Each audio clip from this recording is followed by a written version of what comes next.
पानी से हाँ स्नान के बारे में, कि पहले तो नहा लेते थे, अब नहीं ले नहाया जाता। हाँ तो आज सुबह घर में भी चर्चा चल रही थी। हाँ तो कि ठंडे पानी से इतनी सर्दी में नहाएं या ना नहाएं, क्या करना चाहिए। तो श्रील प्रभुपाद इसकी एक्सप्लेनेशन दे रहे हैं। एक वार्तालाप में श्रील प्रभुपाद बोल रहे हैं कि देखो, फैनेटिक मत बन जाओ।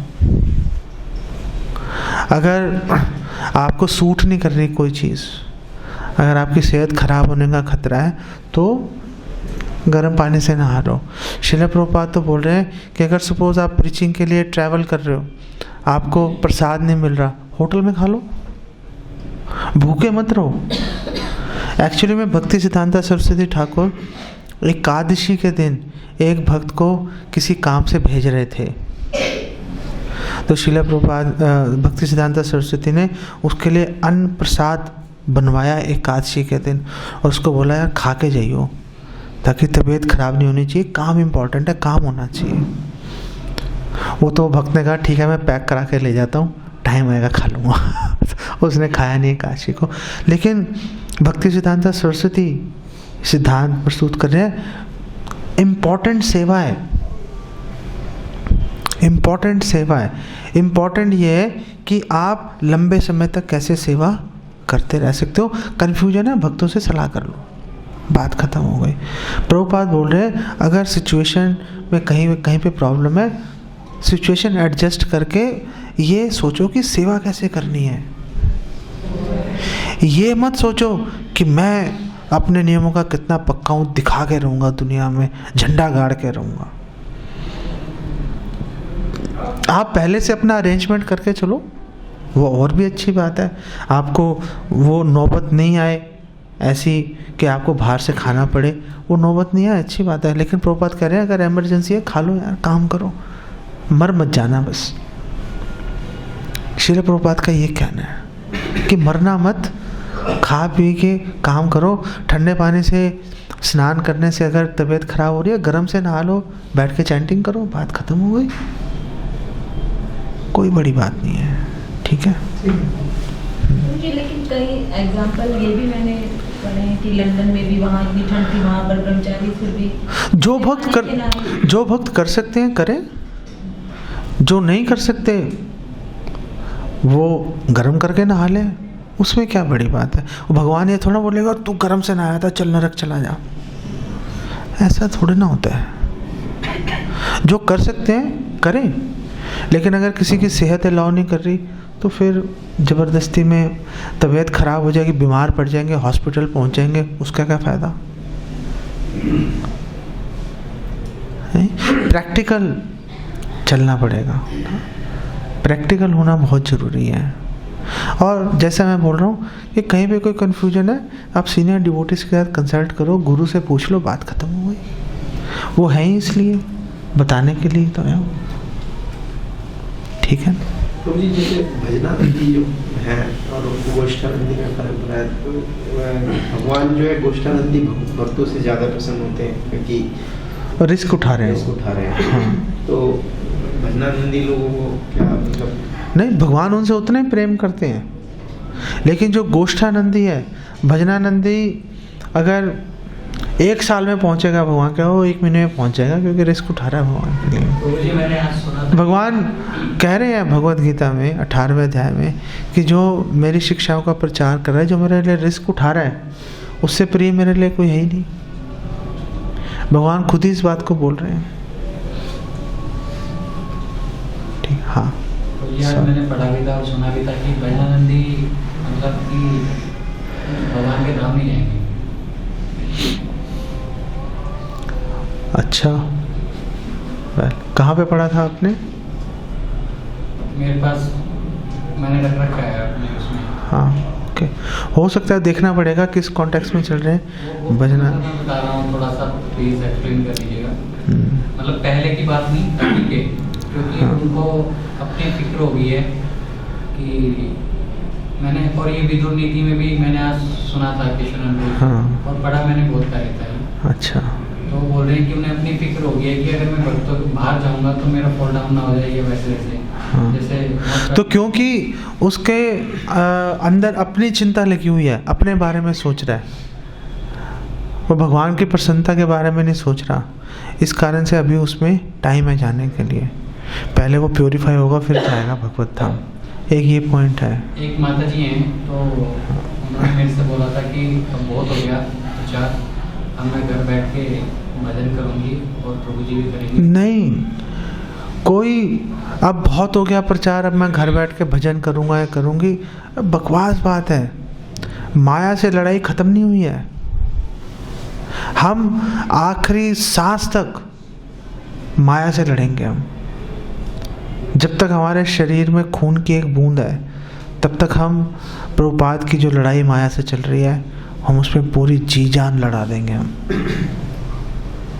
हम कभी नहीं रुकेंगे। हमें कई लोग बोलते हैं वृंदावन आके क्यों नहीं रहते, तो हम यही जवाब देते हैं वृंदावन कभी नहीं आके रहेंगे। प्रभु जी जैसे हम लड़ाई कर रहे हैं माया से, जो युद्ध क्षेत्र है वहाँ से पीठ दिखा के नहीं भागेंगे। लेकिन अगर आप में प्रचार का आप क्षमता नहीं है तो भजनानंदी बन सकते हो, ठीक है, फाइन, भजन कर लो आप।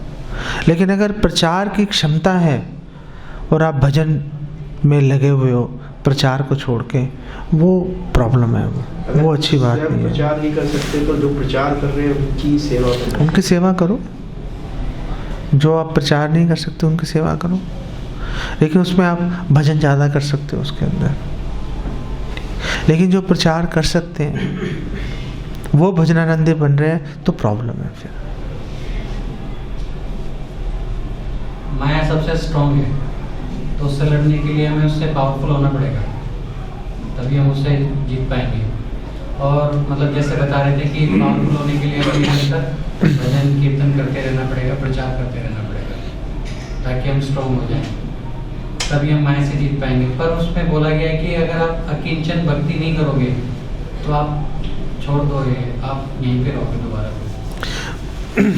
प्रभुपाद बोल रहे हैं कि माया से, आपका कहना है कि आपने जो सुना या पढ़ा कि अगर हम माया से पावरफुल नहीं होंगे तो माया से जीतेंगे कैसे। तो कृष्ण कह रहे हैं माँ में भी प्रपद्यन्ते माया में ताम तरन्ति ते। आप मेरी शरण ले लोगे तो आपको जो पावर्स मेरे पास हैं वो पावर्स आपको प्राप्त हो जाएंगे। शरण ले ली, जैसे हम सब शरणार्थी हैं एक तरह से, हाँ मान लीजिए, हाँ, बट है भी नहीं।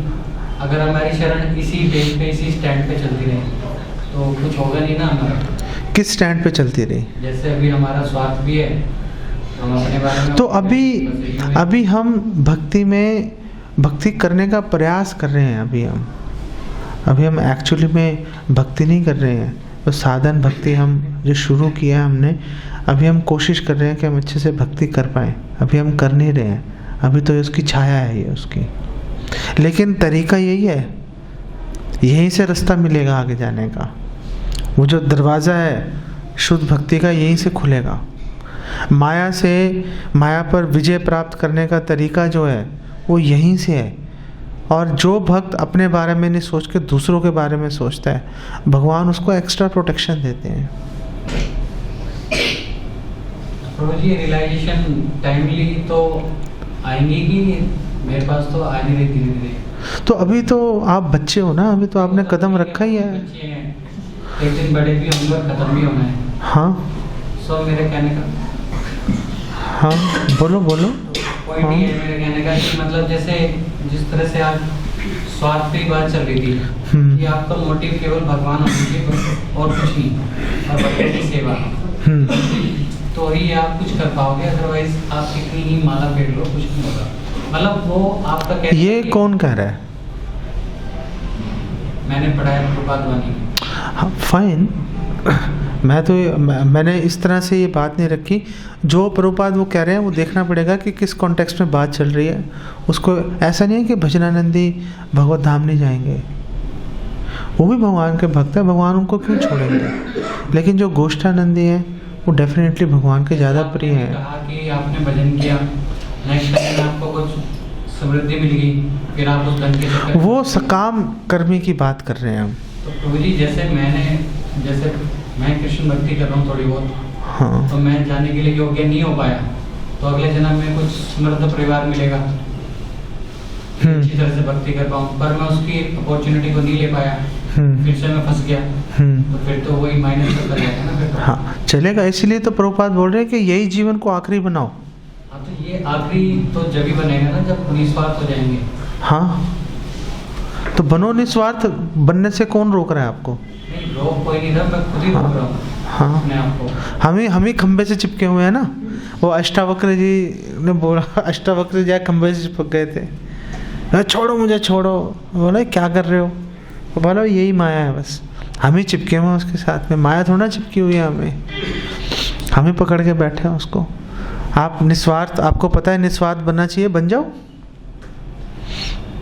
कौन रोक रहा है? लेकिन अभी हम उसके लिए तैयार नहीं है। अभी हम हमारी वो स्थिति नहीं है। भक्तिविनोद ठाकुर कह रहे हैं कि आप जिस स्तर पे हो उस स्तर पे व्यवहार करो, उससे ऊपर व्यवहार करोगे तो प्रॉब्लम्स आ जाएंगी। विपर्या जन्मे बुद्धि शक्ति न भावे, आपके मन में विरोधी भाव आने शुरू हो जाएंगे। तो आप अपने मन में वैराग्य को विकसित करो और ये समझ लो कि करना क्या है, निस्वार्थ भक्ति करनी है, प्रचार करना है, झोंक दो अपने आप को उसके अंदर। धीरे धीरे धीरे धीरे आपके मन में अपना वैराग्य आएगा, लाखों भक्तों के मन में आ गया, आपके मन में भी आ जाएगा। तरीका यही है करने के लिए। ये आउट ऑफ कंटेक्स्ट है, मतलब कि उन्होंने कहा था कि अपने क्रोध पे क्रोध कीजिए आप, अगर आपको क्रोध करना है तो बस प्लीज इसको समझा दीजिए, अपने क्रोध पे क्रोध करो। अब वो पता नहीं किस कॉन्टेक्स्ट में कह रहे हैं, उसको देखना पड़ेगा ना। मतलब ज्यादा गुस्सा करते हैं, मैं उसके लिए पढ़ रहा था तो उसमें लिखा हुआ था कि जो विदुर जी कह रहे हैं, हाँ, विदुर नीति में कह रहे हैं। तो अच्छा वो कह अच्छा रहे हैं अच्छा। कि अगर क्रोध करना है और जिसको ज्यादा क्रोध आ रहा है तो वो और क्रोध करे अपने क्रोध पे। अगर वो जो क्रोध है, पहले तो ये देखना पड़ेगा वो जो क्रोध है क्यों आ रहा है। अगर वो क्रोध इंद्रिय तृप्ति जनित क्रोध है तो आपको अपने पे क्रोध करना चाहिए, अपने पे धिक्कारना चाहिए कि मुझे क्यों आ रहा है क्रोध। लेकिन अगर वो क्रोध भक्ति जनित है, भगवान की सेवा में अगर बाधा आ रही है तो आप गुस्सा कर रहे हो, वो ठीक है फिर भी। तो पहले आपको क्रोध को देखना पड़ेगा, एनालाइज करना पड़ेगा कि वो क्रोध आपकी इंद्रिय तृप्ति में बाधा से पैदा हो रहा है कि या भगवान की सेवा में बाधा से पैदा हो रहा है। जैसे हनुमान जी क्रोध कर रहे हैं, बहुत अच्छी बात है। अर्जुन क्रोध कर रहे हैं, बहुत अच्छी बात है, भगवान की सेवा में क्रोध को लगाया उन्होंने। लेकिन अगर कोई अपनी इंद्रिय तृप्ति में बाधा आ रही है, कोई टाइम से उसको मतलब कोई स्वादिष्ट भोजन नहीं मिला या उसकी मन मर्जी का काम नहीं किया, उससे गुस्सा आ रहा है, वो डेफिनेटली अपने पे कंट्रोल करना चाहिए। पहले वाला मान लेते हैं कि हमें भक्ति में प्रॉब्लम आ रही है, उसकी वजह से क्रोध आ गया। हाँ तो फिर मैंने आपसे सुना था और आपने मुझे कहा भी था कि मतलब कि पर्सनालिटी चेंज करो, प्रिंसिपल नहीं। तो वो तो प्रिंसिपल तो चेंज मतलब मान लो तो एक व्यवहार है ना, कि जैसे वामन को गुरु जी को मैंने बोला 7 बजे क्लास स्टार्ट होगी, आप संभाल लिया नहीं, 7:30 बजे लाए, तो मुझे क्रोध आ गया, पर्सनालिटी भी तुरंत चेंज होगी। इनके मन में तो दुष्प्रभाव तो लगेगी, तो ऐसे कैसे है? ये ऐसे के ऐसे ही हैं, ऐसे कैसे, इसमें कोई चेंज नहीं आ रहा। हाँ और वो क्रोध तो भक्ति के रिगार्डिंग हो गया। नहीं, आपको उसके अंदर भी देखना पड़ेगा कि सपोज आपने किसी को सेवा दी, वो सेवा ठीक से कर नहीं पाया, इसका मतलब ये नहीं कि आप उस पर क्रोध करना शुरू कर दो, ये पॉइंट नहीं है। आपको ये देखना पड़ेगा कि वो व्यक्ति मेरी बात किस हद तक सुनने के लिए तैयार है। अगर आपने किसी भक्त को कोई बात गुस्से में बोल दी, वो आपकी उस बात को उस गुस्से में सुनने के लिए अगर वो तैयार नहीं है, तो आपका क्रोध करना बेकार है आपका। मैंने इसलिए वामन रूपा गुरु जी का नाम लिया ना, मैंने विशंबर गुरु जी का नाम नहीं लिया। हाँ। मैंने वामन रूपा गुरु जी का नाम लिया कि हाँ। मैंने इनको बोला हाँ। और इन पे मुझे क्रोध आया। हाँ। तो ये क्या है? ये भी तो मेरी पर्सनैलिटी चेंज होती है। तो आपको अपने पे कंट्रोल करना चाहिए, आप अपने पे काबू रखो। अगर हो सकता है पहले आप ये तो समझ लो कि उनकी कोई प्रॉब्लम तो नहीं है, और अगर कोई व्यक्ति सेवा ठीक से नहीं कर पा रहा, किसी और अगर कोई और उपलब्ध है उसको बोल दो सेवा करने के लिए। आप गुस्से को, प्रभुपाद बोल रहे हैं गुस्से को यूज करो, गुस्सा करो मत, गुस्से को यूज करो। अगर आप किसी पे गुस्सा कर रहे हो, वो सेवा करने से पीछे हट गया, फायदा क्या ऐसा गुस्सा करने का? गुस्सा कल्याण के लिए होना चाहिए। वही पूछ रहा हूँ। गुस्सा अगर आपने करना है तभी करो जब सामने वाले का कल्याण हो रहा है। अगर आप ऐसे ही बेकार में गुस्सा किए जाओगे, लोग बोलेंगे यार इसकी तो आदत है ऐसा करने की, उसका क्या फायदा होगा? तो आपको गुस्से को, प्रभुपाद बोल रहे हैं गुस्से को यूज करो, गुस्सा ऐसे बेकार में मत करते रहो। और गुस्सा अंदर नहीं होना चाहिए, गुस्सा बाहर होना चाहिए। अंदर से गुस्सा नहीं होना चाहिए। ऐसा नहीं हो कि आप अंदर सोच रहे हो यार क्या इसने कर दिया, ये कर दिया, वो कर दिया। अंदर से आपको पता होना चाहिए हाँ ऐसे चलता है, लेकिन उसको, भक्त को आगे बढ़ाने के लिए, उसमें डिसिप्लिन लाने के लिए, उसको एक कदम आगे बढ़ाने के लिए अगर एक दो बात उसको गुस्से में बोल दो, वो चलता है। आपानी खोना चाहिए, कहने का मतलब ये है, जैसे कि आपानी खोना चाहिए। आप समझ गए? नपी तुली बात बोलो जिससे कि सामने वाला बंदा बुरा मत माने, सेवा को बढ़ाने की सोचे। ऐसा नहीं है कि आपके गुस्से से डर के और पीछे चला जाए वो। ऐसा गुस्सा करने से क्या फ़ायदा होगा? आपके इसके लिए ज़रूरी है कि आपके अंदर गुस्सा नहीं होना चाहिए। अगर आपके अंदर गुस्सा है फिर तो आपा खो ही दोगे आप। बाहर गुस्सा मतलब? बाहर गुस्सा दिखावे के लिए गुस्सा करो। जैसे नारद जी ने बोला था उस सांप को कि भैया काट मत, फुंकारता तो रहे। लोगों को ये तो रहेगा कि भाई ये काट भी सकता है, वो फुफकारता रहे, तेरे को पता है भाई मैं नहीं काटूंगा आप, क्योंकि मैं अब डिवोटी बन गया हूँ। यूज करो उसको, यूज करो। गुस्से को अपने अंदर से आपा खोने की जरूरत नहीं है, किसी के बारे में गलत सोचने की जरूरत नहीं है। सब बद्ध है। किसी ने सेवा कर दी उसका धन्यवाद कर दो, जो नहीं कर पाया ठीक से सेवा, समझ लो यार चलो उसने ट्राई तो किया था, उसने मना तो नहीं किया, नेक्स्ट टाइम हो सकता है अच्छे से सेवा कर देगा। उसको बढ़ाने का, उत्साह बढ़ाने की कोशिश करो उसको।